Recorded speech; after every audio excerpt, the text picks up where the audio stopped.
I believe the federal government's interest in the gaming industry is in particular because it can be uh, a cash industry, but it can also be an off-ramp for a lot of the money that's moving around the globe internationally and surreptitiously. And so you have places like Macau, Vegas, other places where there can be an off-ramp for some of this money that's being moved to support terror financing, to support sanctions violations, to support money laundering efforts. And places like Las Vegas and the gaming industry in particular are gaps. I think the regulators see these areas as in the gaming industry in particular as a gap, a potential gap in its AML regime. And this was expressly highlighted as we mentioned before in the Treasury Department's 2024 risk assessment.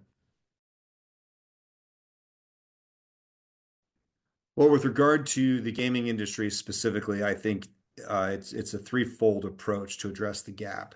One, regulation, two, enforcement, and three, supervision. With regard to regulation, that's already in place primarily. The BSA, the Bank Secrecy Act, is the most significant and relied on tool that the federal government has for anti-money laundering. With regard to enforcement, this has been happening as we've been talking about. There's been an uptick in 2024, but it's only a little bit of time, I think, before the state and the federal government starts working together. And so you may have state governments such as Nevada taking advantage of the resources of the federal government and in combination working together to combine local knowledge, local rules with both federal rules and federal resources.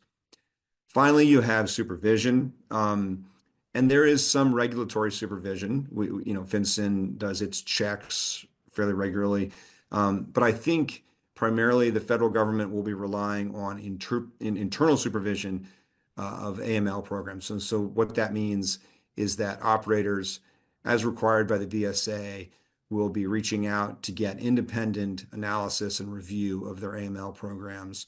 And so the federal government will be looking to whether those reviews were done. As we've seen in some of the publicly released enforcement action documents or documents related to the enforcement actions, we see the federal government stressing the importance of those internal independent reviews.